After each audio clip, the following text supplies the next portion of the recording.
we're looking at the practice test in preparation for the final that's going to open next week. The practice test questions that people had before class here were numbers 17 and 25, which translates to number 5D. And I already forgot what the other one was, but we'll see it in a minute. So we'll see if, in fact, hang on, let me open up the key. That way, if I need any, if there's any prerequisite information, I can have it handy. Like if I needed to know the answers to A and B and C without having to go through all of those, I could just have them. Bear with me while I find them.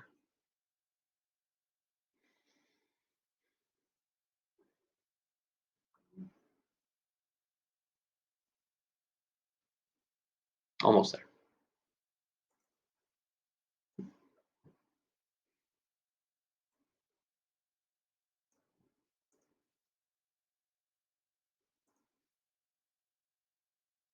Sorry, normally I have it up before you guys get here. Clearly I was not on it today.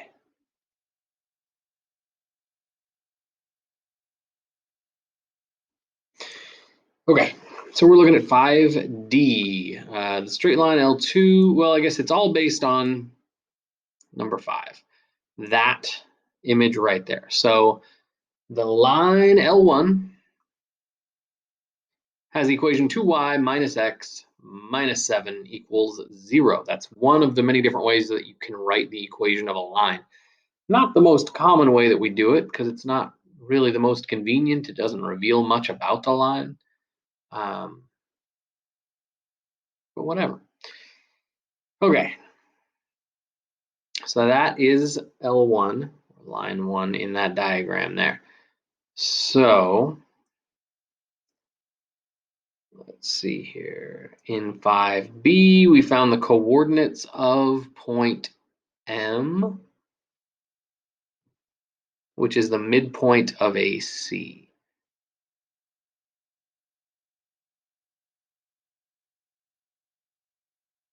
What are we talking about?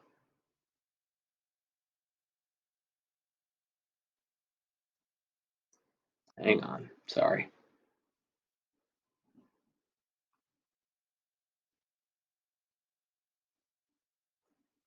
Okay, so we know point A lies on the line. It's from here, and they tell us, is at the coordinates 1, 4. So we know that much.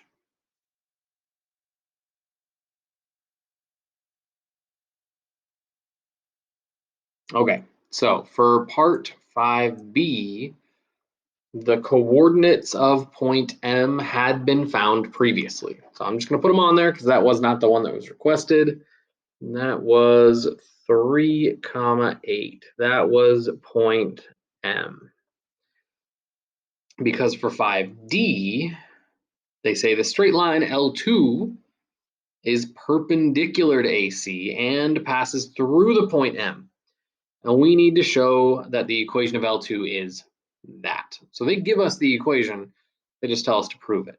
So essentially we're going to pretend we don't have that equation and we're going to find it. We're going to find the equation in that same form. So it's equal to 0.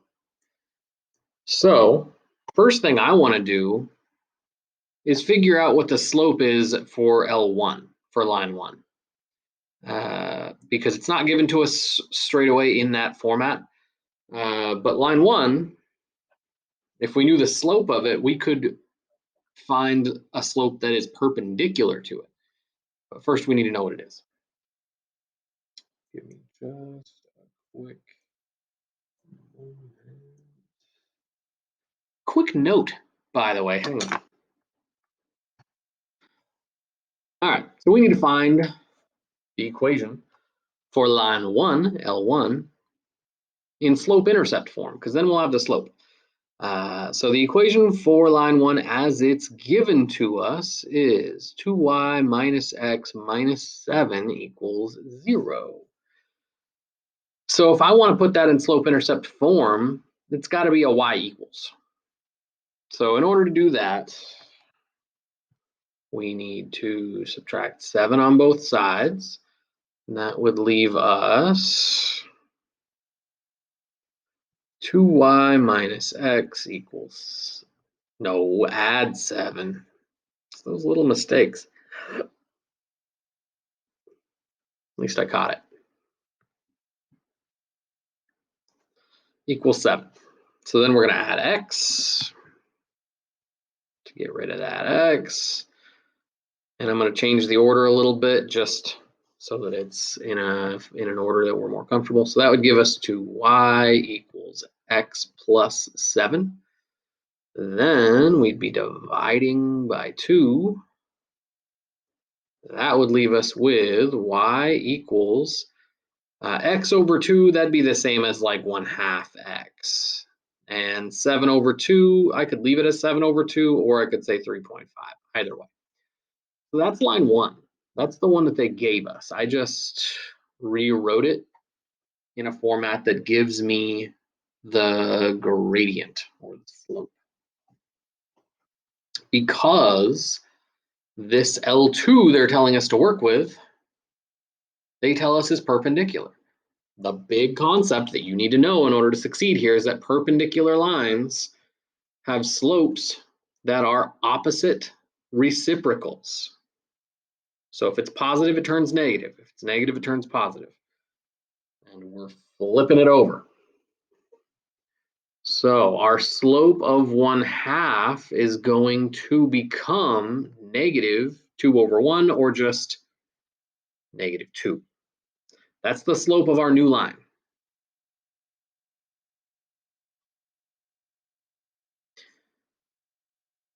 So we know other things too. So that's part of our line. So we need to now use this other bit. They tell us that it passes through point M.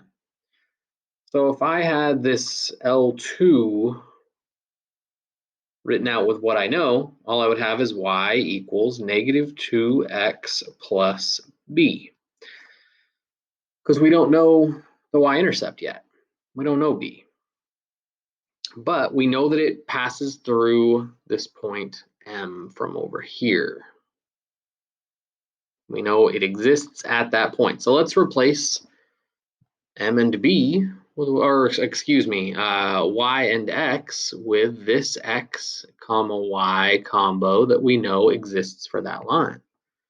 So instead of Y, I'm going to write 8. Negative 2 instead of X, I'm going to write 3 plus B. And now we're left with an equation that we only have a single letter. So we can solve for that letter and find out what B is. So negative 2 times 3 is negative 6 plus B equals 8. We would add 6 on both sides and we get 14 equals B. So all that, now I can take that B and plug it back in and say y equals negative 2x plus 14 is the equation for line 2. Well, they told us to prove or show that it was equal to this garbage up here. That's not the same at all. That's okay. We're going to make it work. 19, huh?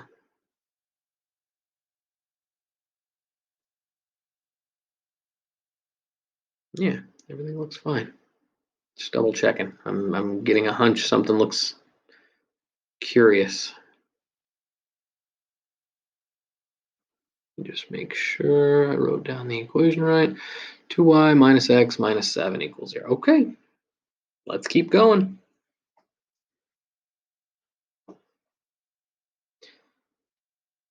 So if I want to put it into the same format that they have theirs in, I need to make it equal 0, which would mean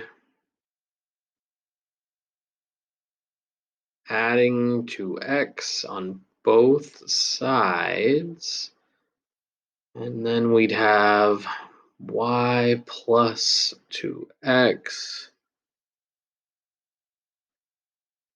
Bear with me for just a minute.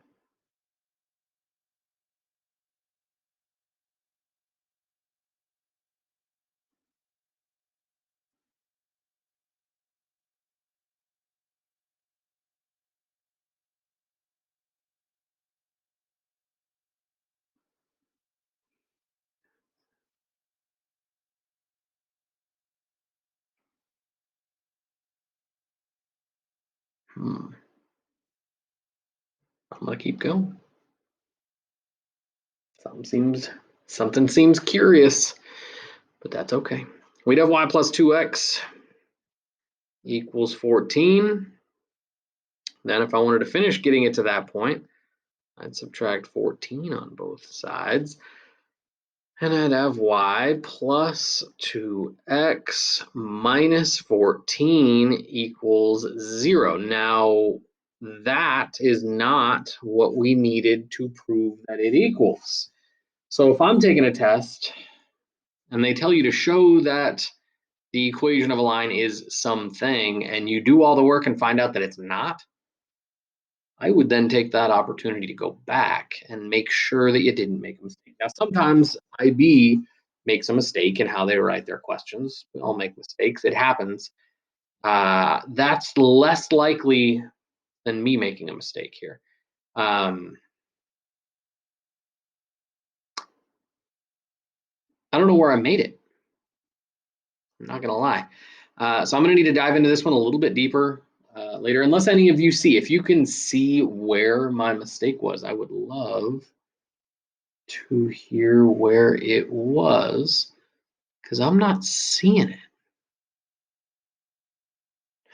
So I'll look deeper in a little while and see if I can figure out if I made a mistake. And if I didn't, then maybe that's why you had your question in the first place, because maybe you got the same stuff. If that happens and you did this, and it turns out that this is all accurate, then you'd be getting full credit. So keep that in mind. If IB makes a mistake and you get it right, you're going to get it right. But usually I won't count a question where there's a mistake on it. So I'll look deeper. I'll address this with you tomorrow once I've looked a little harder at this one and seen if I can figure out why it's not working quite right. So apologies on that. The other one that we had was number 25.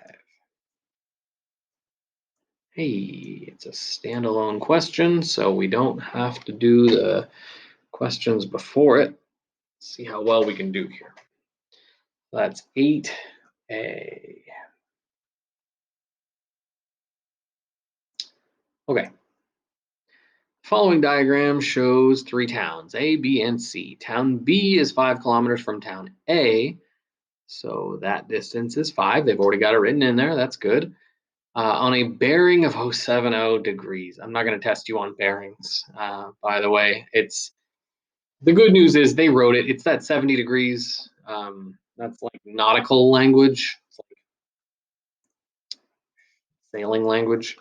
I'm not gonna. You're not gonna be tested on this terminology of a bearing of 070,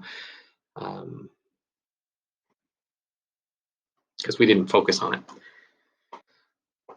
Town C is 8 kilometers from town B on a bearing of 115 degrees. So the good news is all of that stuff, whether it's worded weird or not, it's in the diagram. It's all given to us there. So we need to find angle ABC. We're looking for that angle that I just drew on right there. So let's see here.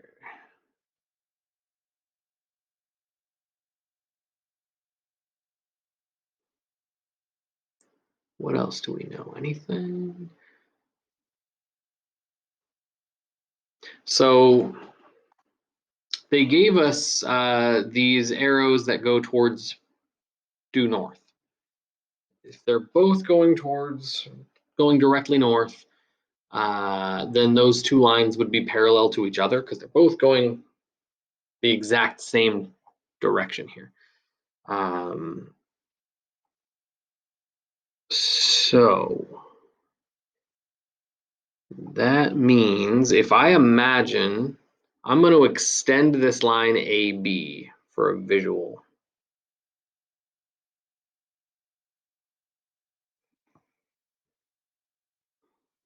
Okay, so I'm extending AB.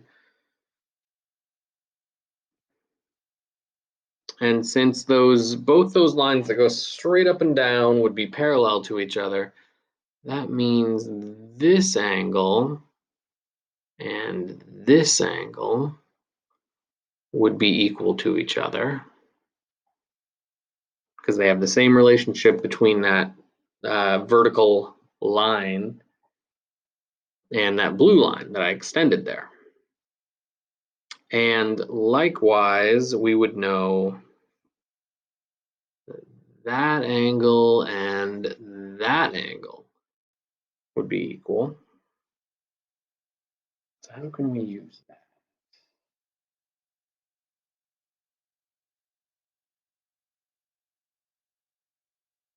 Here we go. Okay, so do I want to do it that way?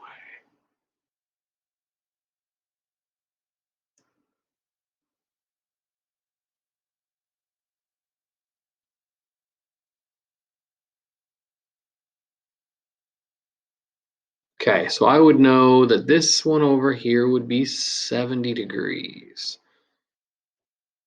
because it's on the same, it's got the same relationship between that vertical line over here as it does over here. So I know that much would be 70.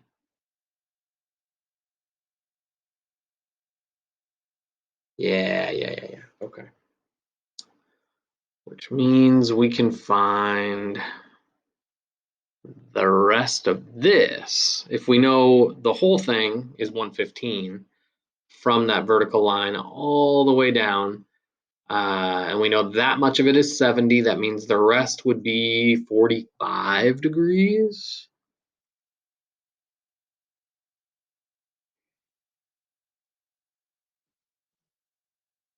If we know 70 from there to there, from that blue line that I drew, if we go all the way down to the blue line again, that would be a total of 180, because all the way around a circle would be 360. So we call that a flat angle or a straight angle. But that, whoops, whoa, to get back to the blue line would be 180. So that means this little bit would be 110. Let me get my one looking a little better here.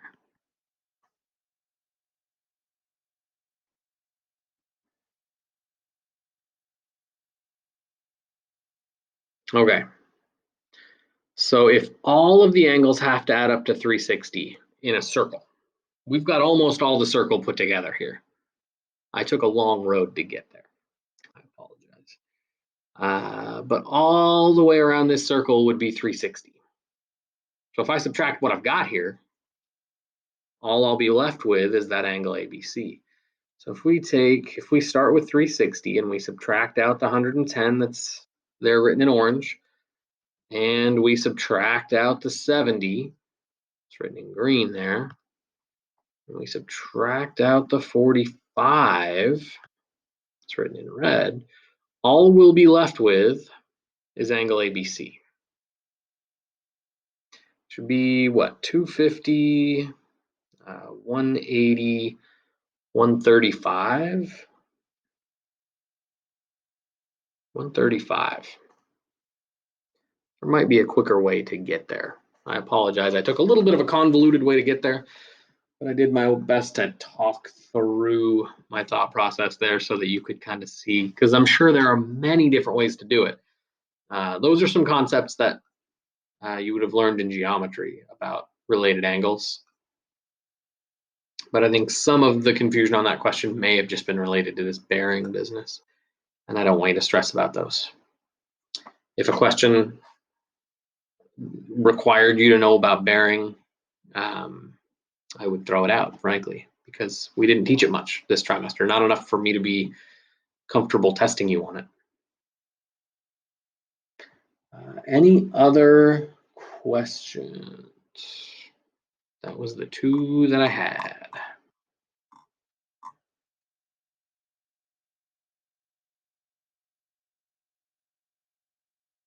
Okay, if you haven't taken this yet, make sure you take it, study it, work on it. Tomorrow, I will have something related to what we've been doing in class here, but it's a short class, so we'll see how it goes. But make sure you're here tomorrow.